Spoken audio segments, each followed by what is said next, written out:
ಬೆಂಗಳೂರಿನಲ್ಲಿ HMPV virus ಪತ್ತೆ ಹಿನ್ನೆಲೆ ಇದು ಮಾರಣಾಂತಿಕವಾಗಿ ಕಂಡುಬಂದ ವೈರಸ್ ಅಲ್ಲ. ಆರೋಗ್ಯ ಸಚಿವ ದಿನೇಶ್ ಗುಂಡೂರಾವ್ ಈ ಬಗ್ಗೆ ಸ್ಪಷ್ಟನೆಯನ್ನು ಕೊಟ್ಟಿದ್ದಾರೆ. ಯಾಕಂದ್ರೆ ಸಹಜವಾಗಿ ಆತಂಕ ಇದೆ. ಚೀನಾದಲ್ಲಿ HMPV ವೈರಸ್ ಸಾವಿಗೆ ಕಾರಣ ಆಗ್ತಾ ಇದೆ, ಆಸ್ಪತ್ರೆಗಳು ತುಂಬಿ ತುಳುಕ್ತಾ ಇದ್ದಾವೆ, ಸ್ಮಶಾನದಲ್ಲಿ ಜಾಗ ಇಲ್ಲ ಅನ್ನುವಂಥ ಸುದ್ದಿ ಸ್ಪ್ರೆಡ್ ಆಗ್ತಾ ಇದೆ ಅಲ್ವಾ. ಕೆಲವೊಂದಿಷ್ಟು ವಿಡಿಯೋಗಳು ಕೂಡ ಸೋಷಿಯಲ್ ಮೀಡಿಯಾದಲ್ಲಿ ವೈರಲ್ ಆಗ್ತಾ ಇದ್ದಾವೆ. ಕೆಲವೊಂದಿಷ್ಟು ನಿಜನೂ ಹೌದು, ಕೆಲವು ಕೂಡ ಸುಳ್ಳು ಅಂತಿದ್ದಾರೆ. ಬಟ್ ಕ್ಲಾರಿಟಿ ಇಲ್ಲ. ಆದರೂ ಕೂಡ ನಮ್ಮಲ್ಲಿ ಈಗ ಆತಂಕ ಶುರುವಾಗಿದೆ. 2001ರಲ್ಲಿ ಪತ್ತೆ ಆಗಿರುವಂತಹ ಒಂದು ವೈರಸ್ ಇದು. 1% ಜನರಿಗೆ HMPV ಬರುವ ಸಾಧ್ಯತೆ ಇದೆ. ಈ ವೈರಸ್ ಸಹಜವಾಗಿ ಬಂದು ಗುಣಮುಖ ಆಗುತ್ತೆ, ಆತಂಕ ಪಡೋದೇನಿಲ್ಲ, ಮಾರಣಾಂತಿಕ ಅಲ್ಲ ಇದು. ವೈರಸ್ನಿಂದ ಒಂದು ಮಗು ಆಸ್ಪತ್ರೆಯಲ್ಲಿದೆ, ಇನ್ನೊಂದು ಮಗು ಡಿಸ್ಚಾರ್ಜ್ ಆಗುತ್ತೆ. ನೋಡಿ, ಬೆಂಗಳೂರಿನಲ್ಲಿ ಮೊದಲ ಕೇಸ್ ಪತ್ತೆಯಾಗಿರೋದು ಇಬ್ಬರು ಮಕ್ಕಳಲ್ಲಿ, ಆಮೇಲೆ ಗುಜರಾತ್ನಲ್ಲಿ ಒಂದು 3 ಟೋಟಲ್. ಇಂಡಿಯಾದಲ್ಲಿ ಲಾಕ್ಡೌನ್ ಮತ್ತು ಮಾಸ್ಕ್ ಹಾಕುವಂಥ ಪರಿಸ್ಥಿತಿ ಇಲ್ಲ. ಜೀವಕ್ಕೆ ಅಪಾಯ ಆಗುವಂಥ ವೈರಸ್ ಅಲ್ಲ ಇದು.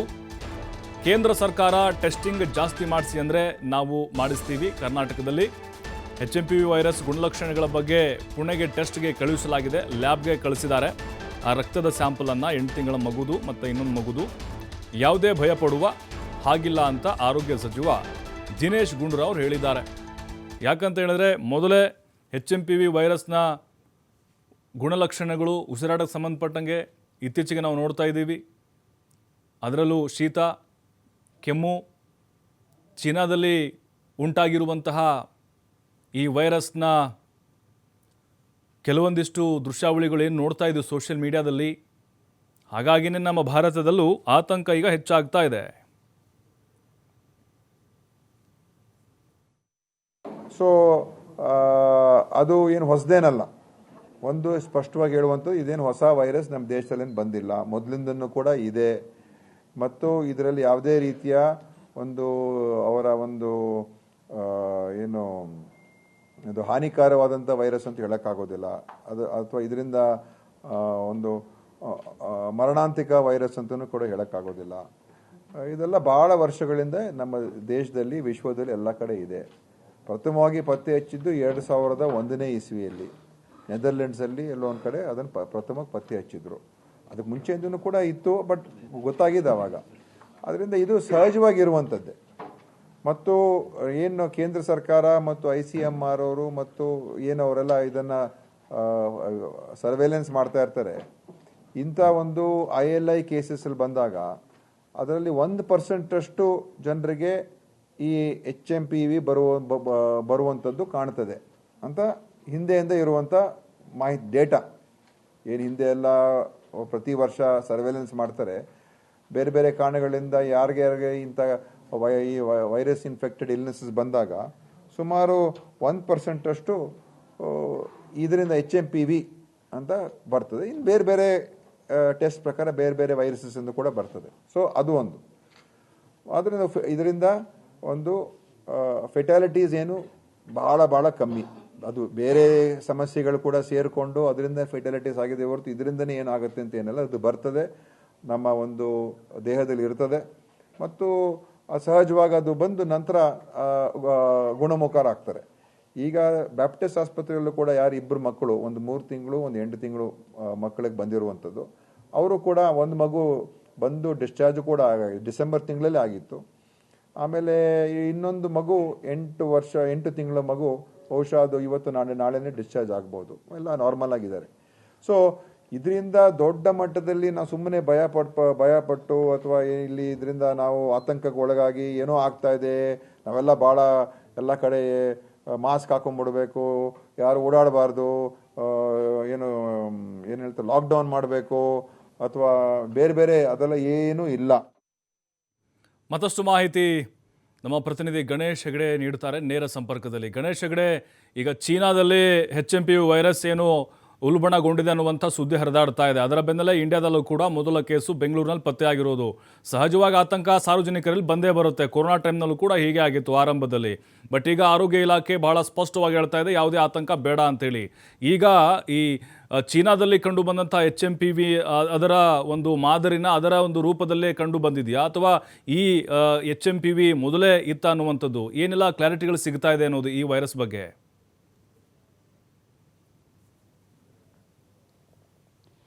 ಪ್ರಭು, ಮುಖ್ಯವಾಗಿ ತಾವು ಹೇಳಿದಾಗೇನೆ ಜನರಲ್ಲೂ ಕೂಡ ಈ ತರದೊಂದು ಪ್ರಶ್ನೆ ಇತ್ತು. ಹ್ಯೂಮನ್ ಮ್ಯೂಟಾಪ್ನಿವಾ ಅನ್ನೋ ವೈರಸ್ ಅಂದ್ರೆ HMPV ವೈರಸ್ ಏನಿದೆ ಪ್ರಥಮವಾಗಿ ಬೆಂಗಳೂರಿನಲ್ಲಿ ಪತ್ತೆ ಆಗಿರುವಂಥದ್ದು. ಆದರೆ ಇದು ಈ ಒಂದು ಸ್ಟ್ರೆಂತ್ ಏನಿದೆ ಅಥವಾ ಈ ಒಂದು ತಳಿಯ ಸ್ಟ್ರೆಂತ್ ಏನಿದೆ ಅದು ಅಷ್ಟೊಂದು ದುಷ್ಪರಿಣಾಮ ಬೀರುವಂತಹ ತಳಿ ಅಲ್ಲ ಅನ್ನುವಂಥದ್ದು. ಈ ಹಿಂದೆ 2001ರಲ್ಲೂ ಕೂಡ ಇದೇ ತರಹದ ತಳಿ ದೇಶದಲ್ಲಿ ಪತ್ತೆ ಆಗಿತ್ತು. ಆದರೆ ಸಾವು ನೋವು ಸಂಭವಿಸುವಂತಹ ತಳಿ ಅಲ್ಲ ಇದು. ರೆಗ್ಯುಲರ್ ಆಗಿ ಈ HMPV ವೈರಸ್ ಇರುವಂತದ್ದೇ. ಅದರಲ್ಲೂ ಕೂಡ ಈ ಒಂದು ಶೀತ, ನೆಗಡಿ, ಥಂಡಿ ಜ್ವರ ಅದರಲ್ಲೂ ಕೂಡ ಈ ತರದ ಒಂದು ಚಳಿಗಾಲದ ವಾತಾವರಣದಲ್ಲಿ ಈ ಒಂದು ಸಾಂಕ್ರಾಮಿಕ ವೈರಸ್ ಸಹಜವಾಗಿ ಪತ್ತೆ ಆಗುತ್ತೆ. ಆದರೆ ಚೀನಾದಲ್ಲಿ ಪತ್ತೆಯಾದ HMPV ವೈರಸ್ ಹಾಗೆಯೇ ಇದಕ್ಕೆ ಇರುವಂತಹ ಒಂದು ಸಿಮಿಲಾರಿಟಿ ಯಾವುದು ಅನ್ನುವಂಥದ್ದು, ಅದೇ ಮಾದರಿಯ ವೈರಸ್ ಇಲ್ಲಿ ಬಂದಿದೆಯಾ, ಅದೇ ಮಾದರಿಯ ಸೋಂಕು ಇಲ್ಲಿ ಪತ್ತೆಯಾಗಿದೆ ಅನ್ನೋದು ಕೂಡ ನಾವು ಕೇಂದ್ರ ಸರ್ಕಾರಕ್ಕೆ ಕಳಿಸಿದ್ವಿ. ಕೇಂದ್ರ ಸರ್ಕಾರ ಅದನ್ನು ಪರಿಶೀಲನೆ ಮಾಡಿ ಅದಕ್ಕೆ ಸಂಬಂಧಪಟ್ಟಂತಹ ವರದಿಯನ್ನು ಅಥವಾ ಗೈಡ್ಲೈನ್ಸ್ ಅನ್ನು ನಮಗೆ ಕೊಡಬೇಕು ಅನ್ನುವಂತಹ ಮಾಹಿತಿಯನ್ನ ಆರೋಗ್ಯ ಇಲಾಖೆ ಹೇಳ್ತಾ ಇರುವಂಥದ್ದು. ಆರೋಗ್ಯ ಇಲಾಖೆ ಹೇಳೋ ಅಧಿಕಾರಿಗಳು ಅಥವಾ ಸಚಿವರು ಹೇಳೋ ಪ್ರಕಾರ ಇದು ಒಂದು ರೀತಿಯಲ್ಲಿ ಜನರು ಆತಂಕ ಪಡುವಂತಹ ವೈರಸ್ ಅಲ್ಲ, ಸ್ಪ್ರೆಡ್ ಆಗುವಂತಹ ಸೋಂಕು ಕೂಡ ಅಲ್ಲ ಅನ್ನುವಂಥದ್ದನ್ನ ಆರೋಗ್ಯ ಇಲಾಖೆ ಹೇಳ್ತಾ ಇದೆ. ಆದರೆ ಮುಂಜಾಗ್ರತಾ ಕ್ರಮವಾಗಿ ನಾವು ಮಾಸ್ಕ್ ಧರಿಸುವಂಥದ್ದು, ಡಿಸ್ಟೆನ್ಸ್ ಮೇಂಟೈನ್ ಮಾಡಬೇಕು, ಹಾಗೇನೆ ಕೈಯನ್ನು ಶುಚಿಯಾಗಿ ಇಟ್ಕೊಳ್ಬೇಕು. ನಾವು ಹಿಂದೆ ಥಂಡಿ ಜ್ವರ ಆದಾಗ ಅದು ಬೇರೆಯವರಿಗೆ ಸ್ಪ್ರೆಡ್ ಆಗದ ರೀತಿಯಲ್ಲಿ ನಾವು ಪ್ರಿಕಾಷನರಿ ಮೆಜರ್ಮೆಂಟ್ ಅನ್ನು ಏನೇನು ತೆಗೆದುಕೊಳ್ತಾ ಇದ್ವಿ ಅದನ್ನೇ ನಾವು ಮುಂದುವರಿಸಬೇಕೆ ಹೊರತು ಇದಕ್ಕೆ ಪ್ರತ್ಯೇಕವಾದಂತಹ ಗೈಡ್ಲೈನ್ಸ್ ಆಗಲಿ, ಮಾರ್ಗಸೂಚಿಗಳನ್ನ ಆಗಲಿ ಅಥವಾ ಜನರು ಇಂಥದ್ದೇ ಪಾಲನೆ ಮಾಡಬೇಕು, ಹೀಗಿನೇ ಆಹಾರವನ್ನು ಸೇವನೆ ಮಾಡಬೇಕು ಅನ್ನೋಂಥ ಒಂದಿಷ್ಟು ಕಂಡೀಷನ್ಗಳನ್ನು ಯಾವುದೂ ಹಾಕ್ತಾ ಇಲ್ಲ. ಇದು ರೆಗ್ಯುಲರ್ ಆನ್ ಗೋಯಿಂಗ್ ಪ್ರೊಸೆಸ್. ಈ ಒಂದು ಚಳಿಗಾಲ ಸಂದರ್ಭದಲ್ಲಿ ಈ ಶೀತ, ಚಳಿ, ಜ್ವರದ ಪ್ರಕರಣಗಳು ಜಾಸ್ತಿ ಆಗುತ್ತೆ. ಆ ಸಂದರ್ಭದಲ್ಲಿ ನಾವು ಪರೀಕ್ಷೆಗಳನ್ನು ಒಳಪಡಿಸಿದಾಗ ಅದರಲ್ಲೂ ಕೂಡ 2 ಮಕ್ಕಳಿಗೆ ಅಂದರೆ 2 ಮಕ್ಕಳಿಗೆ ಈ ಒಂದು ಸೋಂಕು ಪತ್ತೆ ಆಗಿದೆ. ಆದರೆ ಇದರ ಪರಿಣಾಮ, ಇದರ ಸ್ಟ್ರೆಂತ್ ಏನಿದೆ HMPV ಸ್ಟ್ರೆಂತ್ ಅಷ್ಟೊಂದು ದೊಡ್ಡ ಪ್ರಮಾಣದಲ್ಲಿ ಇಲ್ಲ ಅನ್ನುವಂಥದ್ದನ್ನ ಸ್ವತಃ ಸಚಿವ ದಿನೇಶ್ ಗುಂಡೂರಾವ್ ಅವರು ಸ್ಪಷ್ಟಪಡ್ತಾ ಇರುವಂಥದ್ದು.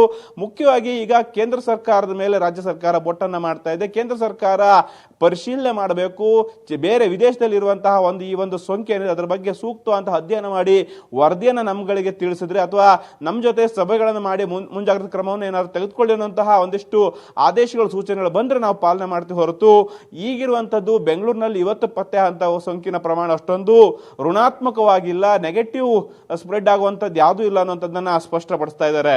ಪ್ರಭು, ಅಂದರೆ ಈಗ ಗಣೇಶ್ ಹೆಗಡೆ ಕೊರೋನಾ ಬಂದಂಥ ಸಂದರ್ಭದಲ್ಲೂ ಕೂಡ ಇದೇ ರೀತಿ ಮಾತುಗಳು ಆರಂಭದಲ್ಲಿ ಕೇಳಿ ಬಂದಿದ್ದು. ಇಲ್ಲ, ಸಾಮಾನ್ಯವಾದಂಥ ವೈರಸ್ಸು, ಜ್ವರ, ಉಸಿರಾಟದ ಸಮಸ್ಯೆ, ಅದು ಮಾರಣಾಂತಿಕವಲ್ಲ ಅಂತೇಳಿ. ಆಮೇಲೆ ಏನಾಯಿತು ಅನ್ನೋದು ನೀವೆಲ್ಲ ನೋಡಿದ್ವಿ. ಹಾಗೆಯೇ ಈಗ ಸರ್ಕಾರ ತಮ್ಮ ಜವಾಬ್ದಾರಿಯನ್ನು ಪ್ರದರ್ಶನ ಮಾಡ್ತಾ ಇದೆ. ಆದರೆ ಎಲ್ಲೊಂದು ಕಡೆ ಎಚ್ಚರಿಕೆಯನ್ನು ತೆಗೆದುಕೊಳ್ಳುವಂಥದ್ದು ಬಹಳ ಅಗತ್ಯತೆ ಇದೆಯಾ ಅಂತ, ಅಂದರೆ ಈಗಿನಿಂದಲೇ ಮುಂಜಾಗೃತವಾಗಿ ಓವರಾಲ್ ನೋಡೋದಾದರೆ?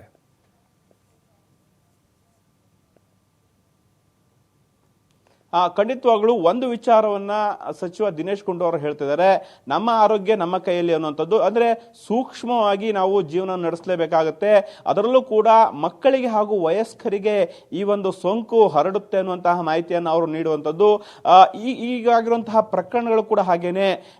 3 ತಿಂಗಳ ಮಗು ಹಾಗೂ 2 ಮಕ್ಕಳಿಗೆ ಕಡಿಮೆ ವಯಸ್ಸಿನಲ್ಲಿ 1 ವರ್ಷದ ಒಳಪಟ್ಟಿನ ವಯಸ್ಸಿನ ಮಕ್ಕಳಲ್ಲಿ ಈ ಒಂದು ಸೋಂಕು ಕಂಡು ಬಂದಿರೋ ಹಿನ್ನೆಲೆಯಲ್ಲಿ ಇತ್ತೀಚೆಗೆ ಜನಿಸಿದಂತಹ ಮಕ್ಕಳು ಹಾಗೇನೆ ಆ ಕುಟುಂಬ ಏನಿದೆ, ಆ ತಾಯಿ ಅಂದ್ರೆ ಅವು ಒಂದು ರೀತಿಯಲ್ಲಿ ಮುನ್ನೆಚ್ಚರಿಕೆಯನ್ನು ಕೈಗೊಳ್ಳಬೇಕು. ಹಾಗೇನೆ ಶಾಲೆಗಳಿಗೆ ಹೋಗುವಂತವ್ರು ಚಿಕ್ಕ ಮಕ್ಕಳು ಏನಿರ್ತಾರೆ, ಅದರಲ್ಲೂ ಕೂಡ ಚಿಕ್ಕ ಮಕ್ಕಳು ಇರ್ತಾರೆ, ಅವರು ಒಂದು ರೀತಿಯಲ್ಲಿ ಪ್ರಿಕಾಷನರಿ ಮೆಜರ್ಮೆಂಟ್ ಅನ್ನ ಆ ಒಂದು ಕುಟುಂಬ ಅಥವಾ ತಂದೆ ತಾಯಿ ತೆಗೆದುಕೊಳ್ಬೇಕನ್ನೋಂತಹ ಎಚ್ಚರಿಕೆಯನ್ನ ಆರೋಗ್ಯ ಇಲಾಖೆ ಅಥವಾ ಸಚಿವರು ನೀಡ್ತಾ ಇರುತ್ತದೆ. ಆದ್ರೆ ಆತಂಕ ಪಡುವ ಅಗತ್ಯವಿಲ್ಲ ಅಂತ ಮೇಲ್ನೋಟಕ್ಕೆ ಹೇಳಿದ್ರು ಕೂಡ ಮುಂದೆ ನಾಳಿನ ದಿನದಲ್ಲಿ ರೆಗ್ಯುಲರ್ ಟೆಸ್ಟ್ ಆದ್ರೆ, ಅಂದ್ರೆ ಈ ತರದ ಒಂದು ಪ್ರಕರಣಗಳು ಈಗ ಜಿಲ್ಲಾಡಳಿತದಲ್ಲಿ ಜಿಲ್ಲಾವಾರುಗಳಲ್ಲಿ ಸೋಂಕಿನ ಪ್ರಮಾಣಗಳು ಹೆಚ್ಚಾದಂತೆ ಅಥವಾ ಶೀತ, ಜ್ವರ, ಕೆಮ್ಮು ಅಂತ ಹೇಳ್ಕೊಂಡು ಬರುವಂತಹ ರೋಗಿಗಳ ಪ್ರಮಾಣ ಹೆಚ್ಚಾದ್ರೆ ಆ ಸಂದರ್ಭದಲ್ಲಿ ಟೆಸ್ಟ್ ಅನ್ನು ಮಾಡಲೇಬೇಕಾಗುತ್ತೆ. ಈಗಾಗಲೇ DHOಗಳಿಗೂ ಕೂಡ ಈ ಒಂದು ನಿರ್ದೇಶನವನ್ನ ಆರೋಗ್ಯ ಇಲಾಖೆ ನೀಡಿರುವಂತದ್ದು.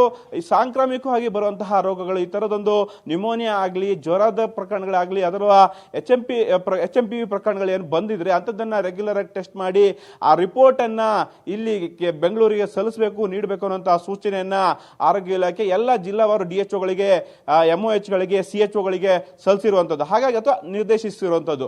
ಅಂದರೆ ಅದರಿಂದ ಬರುವಂತಹ ಅಂಕಿಅಂಶಗಳ ಪ್ರಕಾರ ಮುಂದಿನ ನಡೆ ರಾಜ್ಯ ಸರ್ಕಾರದ ಇರುತ್ತೆ. ಪ್ರಮಾಣ ಯಾವ ರೀತಿ ಇದೆ ಅಂತಂದ್ರೆ ರೆಗ್ಯುಲರ್ ಟೆಸ್ಟ್ ಅಲ್ಲಿ ಈ ಒಂದು ಸೋಂಕಿನ ಪ್ರಮಾಣ ಜಾಸ್ತಿ ಆದರೆ ಸಹಜವಾಗಿ ರಾಜ್ಯ ಸರ್ಕಾರ ಕೂಡ ಅಲರ್ಟ್ ಆಗಬೇಕಾಗುತ್ತೆ, ಮುನ್ನೆಚ್ಚರಿಕೆ ಕ್ರಮವನ್ನ ಗೈಡ್ಲೈನ್ಸ್ ಅನ್ನ ಹೊರಡಿಸಬೇಕಾಗತ್ತೆ, ಕೇಂದ್ರ ಜೊತೆಗೆ ಈಗಾಗಲೇ ಚರ್ಚೆಗಳನ್ನ ಮಾಡಬೇಕಾಗತ್ತೆ. ಹಾಗಾಗಿ ಒಂದು ಹಂತದಲ್ಲಿ ಕೇಂದ್ರ ಸರ್ಕಾರ ಜೊತೆ ರಾಜ್ಯ ಆರೋಗ್ಯ ಇಲಾಖೆ ಸಾಕಷ್ಟು ಸಭೆಗಳನ್ನು ಅಥವಾ ಒಂದು ವರ್ಚುವಲ್ ಮೀಟಿಂಗ್ ಅನ್ನ ಈಗಾಗಲೇ ನಡೆಸಿರುವಂತದ್ದು. ಅಲ್ಲಿಂದನೂ ಕೂಡ ಯಾವುದೇ ರೀತಿ ಗೈಡ್ಲೈನ್ಸ್ ಬಂದಿಲ್ಲ ಅಂತ. ಜೊತೆಗೆ ಇಲ್ಲೂ ಕೂಡ ಜಿಲ್ಲಾವಾರುಗಳಲ್ಲೂ ಕೂಡ ತಮ್ಮದೇ ಅಂತ ರೀತಿಯಲ್ಲಿ ಎಚ್ಚರಿಕೆಯನ್ನು ನೀಡುವಂಥದ್ದು ಅಥವಾ ಸೂಚನೆ ನೀಡುವಂಥದ್ದು ಆರೋಗ್ಯ ಇಲಾಖೆಯಿಂದ ಆಗಿದೆ. ಹಾಗಾಗಿ ತಕ್ಷಣಕ್ಕೆ ಇವತ್ತಿನ ದಿನಕ್ಕೆ ಆರೋಗ್ಯ ಇಲಾಖೆ ಹೇಳೋ ಪ್ರಕಾರ ಯಾವುದೇ ರೀತಿಯ ಆತಂಕ ಪಡುವಂತಹ ಅಗತ್ಯ ಇಲ್ಲ. ಆದರೆ ನಾಳಿನ ಸಂದರ್ಭದಲ್ಲಿ ಅಥವಾ ಮುಂದಿನ ಪ್ರಕರಣಗಳು ಹೆಚ್ಚಾದರೆ ನಾವು ಅದಕ್ಕೆ ಬೇಗ ಅಂತ ಸಭೆಗಳನ್ನು ಮಾಡ್ತೀವಿ, ಮುನ್ನೆಚ್ಚರಿಕೆ ಕ್ರಮಗಳನ್ನು ಕೈಗೊಳ್ತೀವಿ. ಹಾಗೇನೆ ಅಂತ ಸಂದರ್ಭದಲ್ಲಿ ಮಾರ್ಗಸೂಚಿಗಳನ್ನು ಹೊರಡಿಸಬೇಕು ಅನ್ನೋ ಸಂದರ್ಭದಲ್ಲಿ ಅಂತಿಮವಾಗಿ ಸರ್ಕಾರ ನಿರ್ಧಾರ ಮಾಡುತ್ತೆ ಅನ್ನೋಂಥದ್ದು ಈಗ ಆರೋಗ್ಯ ಇಲಾಖೆ ಹೇಳ್ತಿರುವಂಥದ್ದು. ಪ್ರಭು, ಥ್ಯಾಂಕ್ ಯು ಗಣೇಶ್ ಹೆಗಡೆ ತಮ್ಮೆಲ್ಲ ಮಾಹಿತಿಗಾಗಿ.